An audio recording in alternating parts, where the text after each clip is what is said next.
Mr. President, today, this Senate will confirm John Ratcliffe to be the director of the Central Intelligence Agency.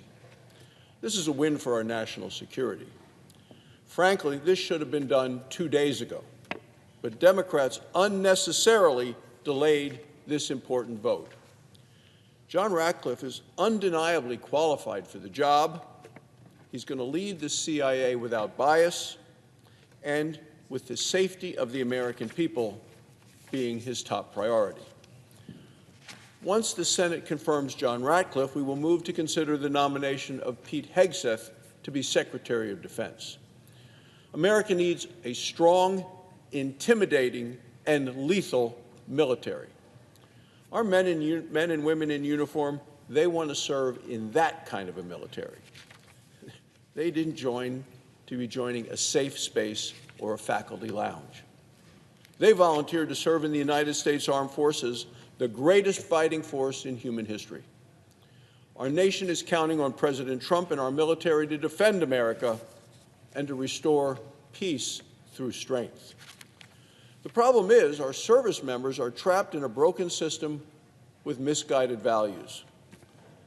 Today, we face the most serious, significant recruiting and morale crisis since the creation of the all-volunteer military.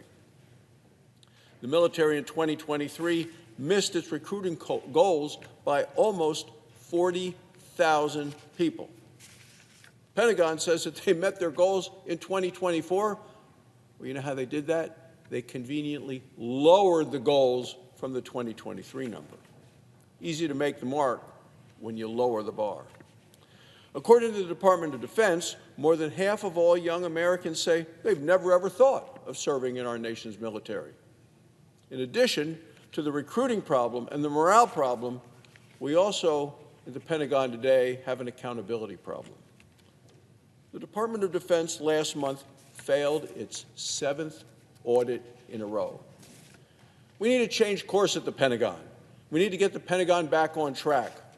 And President Trump has selected Pete Hegseth to do just that. As Pete said at his hearing last week, we don't need more bureaucracy at the top. We need more warfighters empowered at the bottom. As a decorated combat veteran, Pete brings a fresh set of eyes to the Pentagon. He's confident, he's knowledgeable, and he's courageous. He knows the cost of war, and he knows the price of weakness. He clearly loves our nation. He loves this country. He's a champion for our service members and their families, and he wants to continue serving the country. That's why I believe Pete Hegseth is the right choice to lead our military.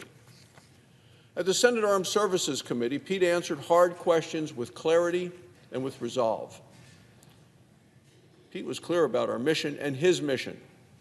It is, as he said, to make the Pentagon, he says, quote, laser-focused on lethality, meritocracy, warfighting, accountability, and readiness. Ultimately, the Senate Armed Services Committee voted in favor of Pete's nomination. Unfortunately, that wasn't enough for the Democrats. No, they decided to then run their desperate playbook of distract and delay so that they could try to search and destroy.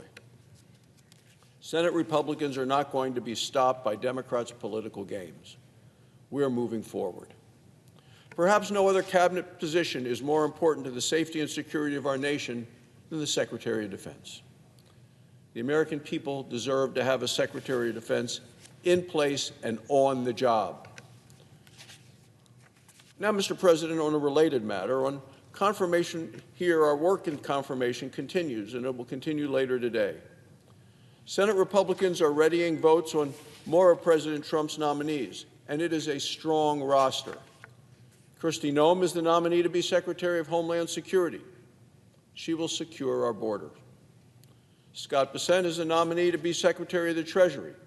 He will strengthen our economy and stop the Democrats' $4 trillion tax increase. Sean Duffy is the nominee to be Secretary of Transportation. He'll build our nation's crumbling infrastructure. The Commerce Committee was unanimous in support of his nomination. In fact, all of these well-qualified nominees received bipartisan support in committees. The Senate has an obligation to confirm them quickly. To deny a president his cabinet is wrong, especially when we're talking about the national security team. Any delay denies our nation a Homeland Security Secretary when open borders endanger every community in America.